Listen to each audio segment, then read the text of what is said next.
जैसे कि last time मैंने बोला था कि लॉ ऑफ डोमिनेंस यूनिवर्सल नहीं है। सो यहाँ पे हम जस्टिफाई करेंगे how that is not universal, है ना। लॉ ऑफ डोमिनेंस का मतलब क्या था?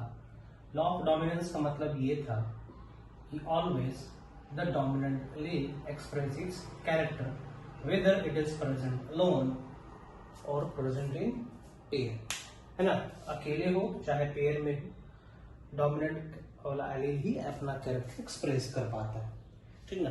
यहाँ पे हम एक्सेप्शन बताएंगे कुछ केसेस में, ठीक है। हाँ, with the help of certain example I will demonstrate that the law of dominance is not universal, ठीक है। एग्जांपल कहाँ स्टडी करा गया था, ठीक है। ये स्टडी करा गया था एक प्रकार के पक्षी में, दैट इज कॉल्ड एनालुसियन फाउल, है ना। फिर mirabilis जलापा,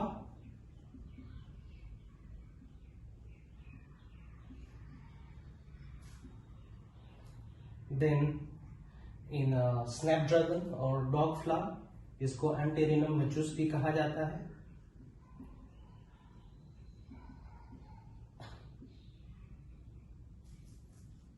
एंटेरिनम मेचुस, this is also known as snapdragon or dog flower. This is also known as 4 o'clock flower. चलिए, I will demonstrate in this flower. ठीक ना। ये स्टडी मेंडल्स ने नहीं करी थी, मेंडल्स के बहुत दिन बाद इस स्टडी को करा गया था, है ना। So let me take 2 plant having different colour of flower. एक एंटेरिनम मैचेस में रेड कलर का फ्लावर उग रहा है, ठीक है। दूसरे में उग रहा है व्हाइट फ्लावर। 2 पौधा लिए हैं, एक पौधा में लाल फूल लगेगा, दूसरे पौधा में सफेद फूल लगेगा, ठीक है। This is if not generation will make the gamete. इसका पॉसिबल गैमेट क्या बनेगा? RR। इसका possible gamete r। Now will do crossing, है ना। क्रॉसिंग करेंगे। So in this Punnett square what will get? Let's see. Let's keep the one parent here, another parent here. इसको हम लोग मेल मान लेते हैं, इसको फीमेल मान लेते हैं। योर विश, जो मानना चाहे वो मान सकते हैं आप लोग, male female. So here we got such kind of progeny. This is F1 progeny. थोड़ा रिकॉल करेंगे। According to law of dominance all the progeny phenotype should be red colour, है ना। लेकिन यहाँ पे ऐसा नहीं है, experimentally it was found that its phenotype is pink, ठीक है। इसका फिनोटाइप क्या था? पिंक था, है ना। सो रीजन क्या है भैया पिंक होने का? What could be the reason? The reason is that this capital R is unable to express fully। जब पेयर में होमोजाइगस पेयर में रहता तब अच्छे से एक्सप्रेस कर पाता, चूंकि यहाँ पे अब अकेले हो गया तो ये अकेले उतना एक्सप्रेस नहीं कर पा रहा, उतना प्रोटीन नहीं बना पा रहा जितना इसको बनाना चाहिए था। So such case is called incomplete dominance. क्या करेंगे इसको? Incomplete dominance. करेक्ट और नॉट? इनकम्प्लीट डोमिनेंस मतलब ये अपना R, ये जो R है ये अपना 100% प्रभाव नहीं डाल पा रहा है ना। मेंडल्स ने कहा था चाहे वो कैपिटल वाला एलील अकेले हो या साथ में हो, एक्सप्रेशन उसी का होना है। लेकिन यहाँ पे तो अकेले एक्सप्रेस नहीं कर पा रहा है, आधा ही एक्सप्रेस कर पा रहा है। Such condition is called incomplete dominance. So incomplete dominance study करा गया है एंडालुसियन फाउल में, मिराबिलिस जलापा में, एंटेरिनम मेचुस में। सबसे ज्यादा क्वेश्चन यहां से आता है। नाउ ही डिड सेल्फिंग, उन्होंने सेल्फिंग करी of F1 progeny. F1 progeny में क्या था, सारे के सारे इस तरीके से, all were pink. He took 2 plant, ठीक ना, he took 2 plant and did the cross. So यहाँ पे पॉसिबल गैमेट क्या होगा, ये होगा। यहाँ पर पॉसिबल गैमेट क्या होगा, 2 होना है, ठीक है। How to determine or how to form possible gamete, it can be done by using formula 2 to the power n, where n is heterozygous pair.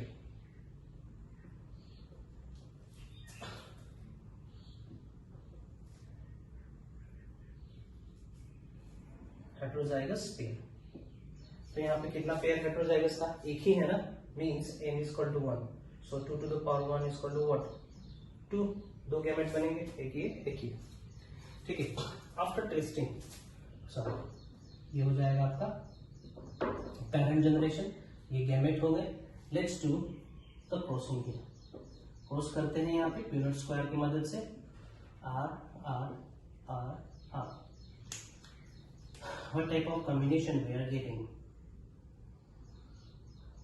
This type, ठीक है। We got phenotypic ratio,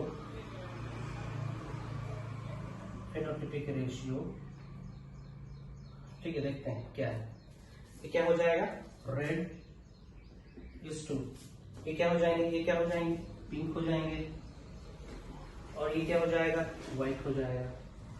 now tell me the number of red, एक होगा red, pink हो जाएंगे, 2 number में white कितना हो जाएगा, 1 होगा। Now let's see the genotypic ratio.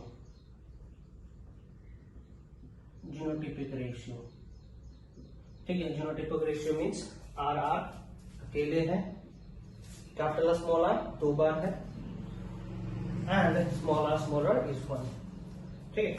सो यहाँ पे जीनोटिपिक रेशियो और फिनोटिपिक रेशियो सेम आ रहा है। क्वेश्चन आता है वो कौन सा प्रकार का क्रॉस है, वो कौन सा प्रकार का इनहेरिटेंस है, वो कौन सा प्रकार का हेरिडिटी है, वो कौन सा प्रकार का यस इनहेरिटेंस है जिसमें जीनोटिपिक रेशियो और फेनोटिपिक रेशियो दोनों सेम होते हैं। So that is the case of what, incomplete dominance, incomplete dominance, ठीक ना। जब मेंडल्स, थोड़ा सा कंपेयर कर दे रहे हैं हम यहाँ पे, मेंडल्स का जो F2 जनरेशन था, ये F2 जनरेशन के लिए, ठीक ना। मेंडल्स का जो F2 जनरेशन वाला रेशियो था, फिनोटिपिक रेशियो, इट वाज 3:1 ना, सारे के सारे टॉल थे, एक डॉफ था, लाइक दैट, ठीक ना। लेकिन यहाँ पे क्या हो रहा है, एक रेड आ रहा है, 2 पिंक आ रहा है, व्हाइट आ रहा है, लाइक दैट। सो ये हमने स्टडी करी वो इनकम्प्लीट डोमिनेंस, मतलब डोमिनेंस उसका कंप्लीट नहीं हो रहा है, अधूरा ही है। और भी बहुत सारे एग्जांपल्स हम दे सकते हैं, ठीक ना, एग्जांपल हम दे सकते हैं बहुत सारा, जहां पे डोमिनेंट जीन फुली एक्सप्रेस नहीं कर पाता है, ठीक ना, पार्शियली एक्सप्रेस करेगा।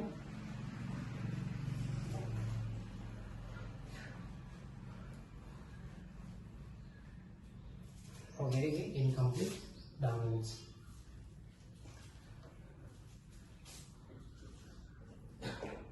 एक और हम एग्जांपल दे रहे हैं, जैसे कि for example this is a seed site, seed site एक ये है, सीड साइट एक ये है। यहां पे क्या हो जाएगा, बिग, और यहां पे क्या हो रहा है, स्मॉल, ठीक ना। Seed size of P consider करेंगे। This big seed size is because of presence of dominant allele and this is because of presence of recessive allele, ठीक ना। यदि इन दोनों को क्रॉस करेंगे हम लोग, इन दोनों को क्रॉस करेंगे तो ये जो प्रोजेनी आएगा उसमें कुछ इस तरीके का कॉम्बिनेशन होना है, और इसका सीड साइज क्या होगा, थोड़ा सा बड़ा, इससे थोड़ा बड़ा, इससे थोड़ा छोटा, ठीक ना, इस तरीके से इंटरमीडिएट में, इंटरमीडिएट में आएगा, ठीक है। ये भी इनकम्प्लीट डोमिनेंसी दिखा रहा है जी, ठीक ना। तो यहाँ पे हम बोलना चाहेंगे how it is happening, It is happening because of synthesis of low amount of enzyme, ठीक है, which is needed for the deposition of starch molecule over the seed. ज्यादा से ज्यादा स्टार्च मॉलिक्यूल सीड के ऊपर लगेगा, सीड का size बड़ा होगा, कम लगेगा स्टार्च, साइज कम हो जाएगा, ठीक ना। नोट करेंगे यहाँ पे, ठीक ना, SBE1 जीन, ठीक है, starch binding enzyme gene is responsible for, ठीक है, is responsible for synthesising starch binding enzyme, ठीक ना। And this starch binding enzyme what it does, deposits starch in seed, ठीक है। अब मान के चलिए starch binding gene fully express हो रहा है, ज्यादा एक्सप्रेस हो रहा है, उसका साइज बड़ा होगा, एकदम कम कर रहा है, बहुत छोटा होगा, इंटरमीडिएट में है, ठीक ना, 50% ही एक्सप्रेस कर पाया, तो उसका साइज इंटरमीडिएट में होगा। हाँ, एक चीज हम यहाँ पे और बताना चाहेंगे, ध्यान से सुनेंगे। When one gene, ठीक है, स्टार्च बाइंडिंग प्रोटीन और starch binding enzyme, one gene, एक ही जीन है ना, जीन एक ही है, लेकिन उसके अलग अलग एक्सप्रेशंस के चलते अलग अलग कैरेक्टर्स रिवील हो रहे हैं, बड़ा, एकदम छोटा, intermediate. Such type of inheritance is called pleiotropy. One gene, if one gene controls several traits, features, then it is called pleiotropy.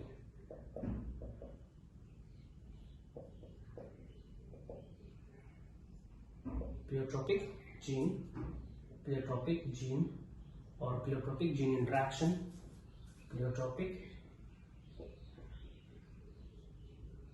gene interaction. It is also known as allelic interaction.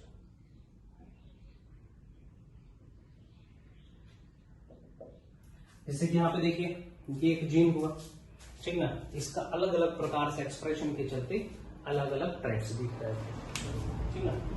I'll show some more example of this. एक तो ये हो जाएगा, एक example आप लिख सकते हो, इसका एग्जाम्पल में दे सकते हैं, ठीक ना, सीड शेप इन पी, ठीक है, SBE1 जीन और SBE1 gene and SBE enzyme, okay. दूसरा एग्जांपल होगा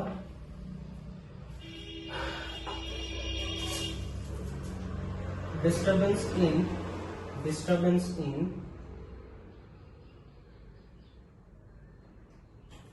phenyl hydroxylase. Let me explain phenyl hydroxylase. Phenylalanine is an amino acid, ठीक ना।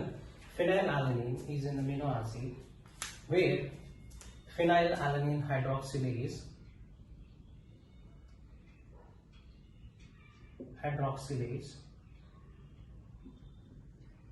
enzyme works and convert this phenylalanine into tyrosine.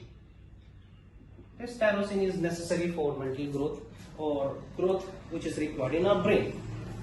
For example, ठीक ना, हुआ क्या, phenylalanine hydroxylase gene has got disturbed.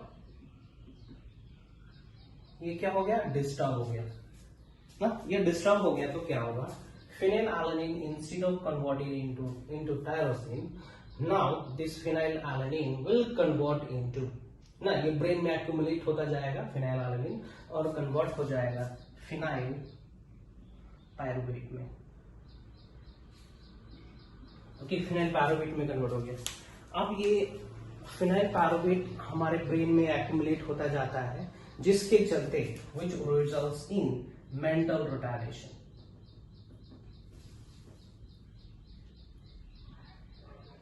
Mental retardation, hair loss, ठीक है, hair loss, skin depigmentation, skin में अलग अलग कलर, मतलब ब्लैक एंड व्हाइट या फिर बोल सकते हो अलग अलग कलर्स के स्किन होने लगेंगे, जनरली व्हाइट और ब्राउन, ठीक ना, इसी कलर में होने लगेगा।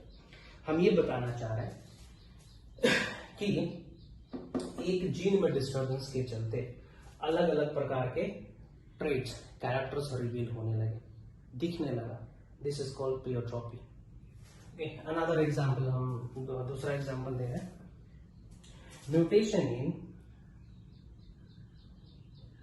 म्यूटेशन इन ठीक है आई कलर जीन ऑफ ड्रोसोफिला, ठीक ना। यदि उस जीन में म्यूटेशन हो जा रहा है, that gene imparts particular color to the Drosophila. If the mutation occurs in that gene, है ना, आंख का कलर तो डिस्टर्ब होगा ही होगा, अलग अलग होंगे ही होंगे, साथ में उसका पूरा बॉडी का कलर डिस्टर्ब हो जाएगा, ठीक ना। ये हो गया म्यूटेशन SB, एंड देन हाँ ठीक है, 3 examples I have demonstrated here, ठीक है, याद रखेंगे, यहां से क्वेश्चन आता है।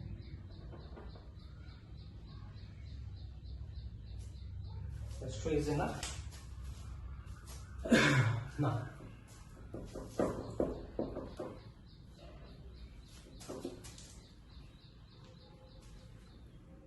let me tell you some more example in exception of Mendel's law of dominance. Lethal gene, ठीक है, टॉपिक खत्म होता है वहां पे। उससे पहले थोड़ा सा हम लोग समझा देते हैं concept of dominance. Concept of dominance, dominance actually होता क्यों है, ठीक है। Dominance happens because of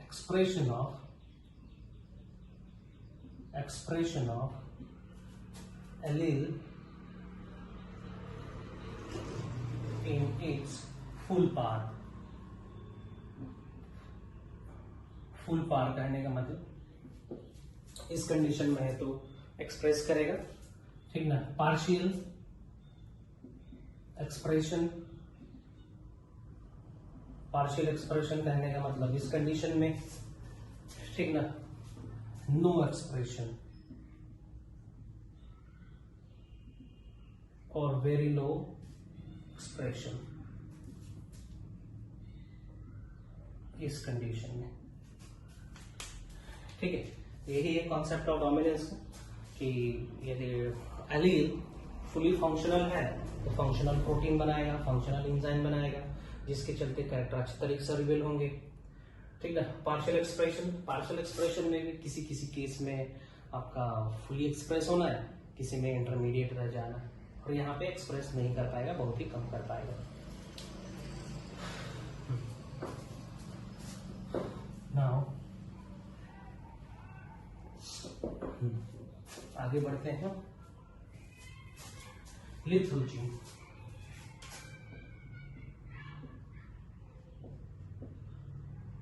lethal कहने का मतलब deadly, okay. Lethal gene is that gene which is if it is expressed, ठीक है। Lethal gene is that gene if it is expressed then it leads to the death of the organism, ठीक ना, that is called lethal gene.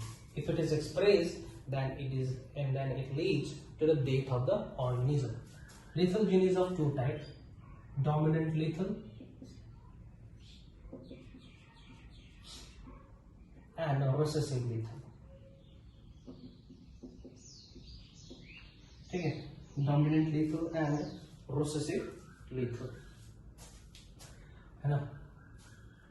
So dominant lethal कहने का मतलब होगा if the allele is present in 100% dominant condition then it leads to the death of the organism, है ना। और recessive lethal कहने का मतलब इस कंडीशन में यदि जीन एक्सप्रेस होगा then it will lead to the death of the organism, ठीक है। that is called lethal gene. इसका मतलब ये नहीं है कि इस कंडीशन में भी होगा तो ये डेड हो जाएगा, नहीं, ध्यान देंगे 100%, ठीक है ना, 100% होमोजाइगस होना होगा। Now let me discuss examples of dominant lethal. जी, example 1, coat colour of mice, ठीक ना, येलो कलर,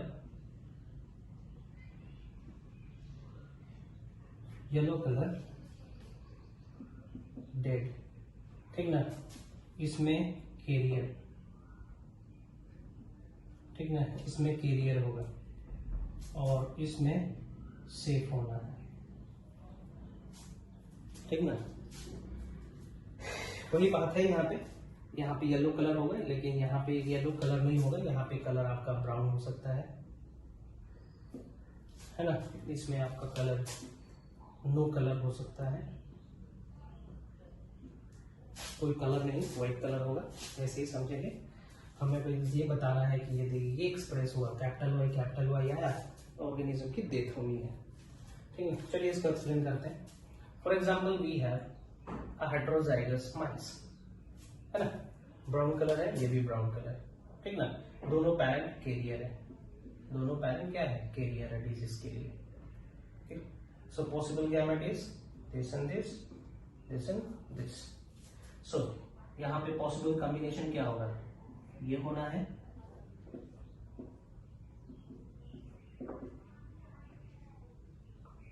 यहाँ पे क्या हो जाएगा, ये, ठीक। तो यहाँ पे क्या हो जाएगा, इट विल बी डेड, तो डेड हो जाना है, लाइव होंगे यही, है ना। तो यहाँ पे फेनोटिपिक रेशियो क्या हो जाना है, फेनोटिपिक रेशियो 2:1 होना है, ये तो मर जाएगा, एग्जिस्ट ही नहीं करेगा। सो बोल सकते हैं the phenotypic ratio 3:1 changes to 3:1 changes to 2:1। So coat colour in mice एक एग्जाम्पल हो गया। दूसरा एग्जाम्पल देते हैं हम एंटीरिनम मचूस में golden colour,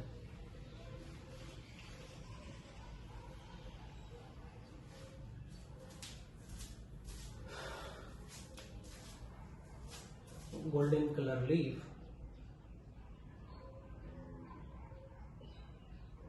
in dark flower, ठीक ना। इसमें ये क्या हो जाएगा, golden colour, it will die, ठीक ना, मर जाएगा। ये कैरियर है, अदर देन गोल्डन कलर, ये हो जाएगा नॉर्मल, है ना। सेम इसी तरीके से क्रॉस करेंगे, we will take carrier parent, एक पैरेंट ये हो जाएगा, दूसरा पैरेंट ये हो जाना है, ठीक ना। F not generation P1 and P2, parent 1 parent 2, the possible gamete is capital G small g, ठीक ना। सेम इसी तरीके से क्रॉस करेंगे, तो इसमें भी क्या हो जाएगा, जो कैपिटल G आएगा वो लिथल हो जाएगा, कैपिटल G स्मॉल g जीवित रहेंगे, स्मॉल g जीवित रहेंगे। सो ये दूसरा एग्जांपल हो गया लिथल जीन का। तीसरा एग्जांपल दे रहे हैं हम लिथल जीन का। तीसरा एग्जांपल है हंटिंगटन्स डिजीज।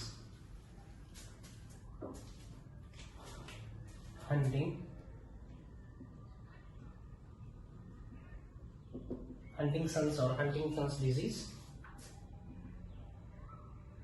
ठीक ना, it is related with brains neurological disorder है Huntington's disease.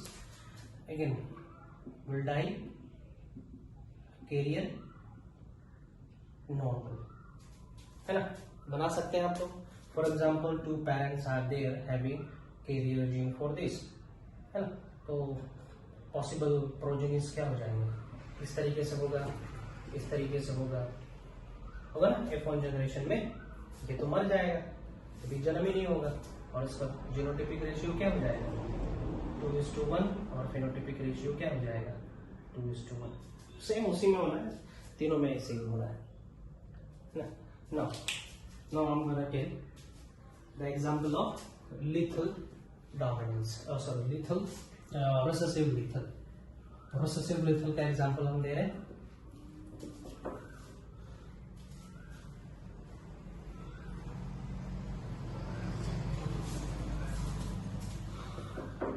recessive lethal, yes. Yes, tell me, recessive lethal का मतलब क्या होगा? तो recessive lethal कहने का मतलब if it is present in this condition, the organism will die. It's called recessive lethal. Example 1, sickle cell anemia. Sorry.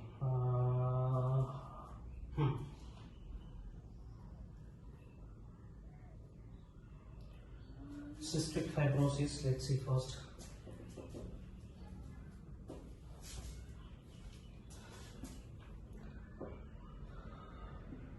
Cystic fibrosis. ठीक है, सिस्टिक फाइब्रोसिस ये डिसऑर्डर है अपना एलिमेंट्री कैनाल का, लंग्स का, है ना. For example CC it is normal, C and small c is normal, and C it is lethal.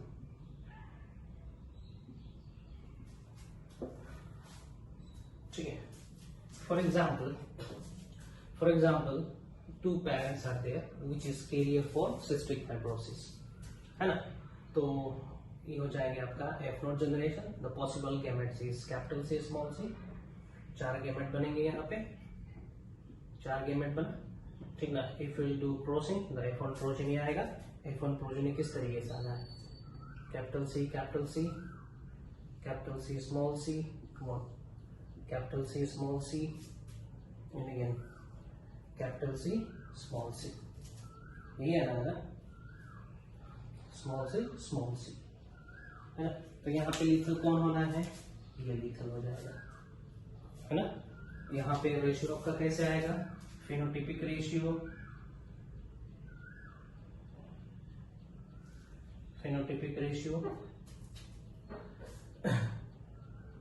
ठीक है. 3:0, ठीक है. Genotypic ratio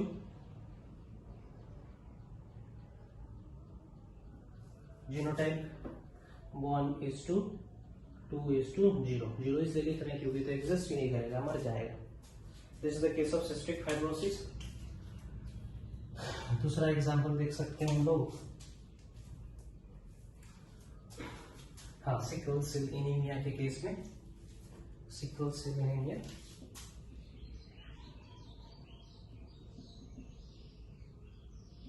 sickle cell anemia. For example, this is hemoglobin in sickle shape, hemoglobin sickle cell, it will die, ठीक ना. HbS, Hb normal, career है ये, ठीक ना. Hb normal, this is normal, ठीक ना. यहाँ पे इसको हम लोग रिसेसिव मानते हैं, and this is dominant 100%. यहाँ पे डोमिनेंट और रिसेसिव दोनों ना. सेम इसी तरीके से आएगा. जहाँ पे आपका ये वाला कॉम्बिनेशन आ रहा है, दैट प्रोजेनी विल डाई, उसका फिनोटाइपिक रेशियो क्या हो जाएगा? 3:0, ठीक ना. 3:0.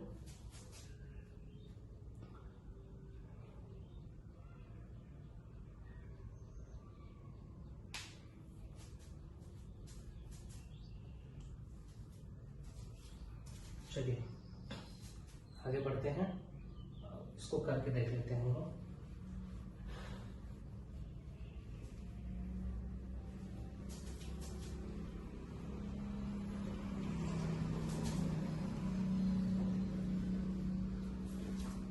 For example, two parents are carrier for sickle cell anemia, HbS, HbN, है ना. दूसरा पैरेंट भी क्या होगा? Haemoglobin normal, haemoglobin sickle cell. Gamete जो होंगे, पॉसिबल गैमेट क्या हो जाएगा? SN. यहाँ पे भी क्या हो जाएगा? S और N, है ना. सो यदि आप प्यूनेट स्क्वायर से इसको देखना चाहोगे, S और N So SS, SN, SN, NN, normal, carrier, and it is died. ठीक है, it will die. ये डिजीज हो गया. तो क्या होना है इसके केस में? मर जाना है. इसके केस लिथल जीव ये हो जाएगा, है ना. यहाँ पे क्या आपका रिसेसिव एलील है.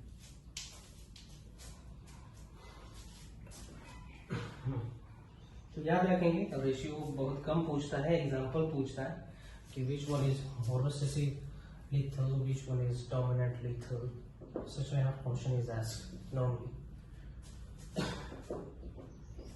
ना इसके बाद हम लोग करेंगे और एक और एग्जांपल करेंगे, deviation from Mendel's first law of dominance or Mendel's law of dominance.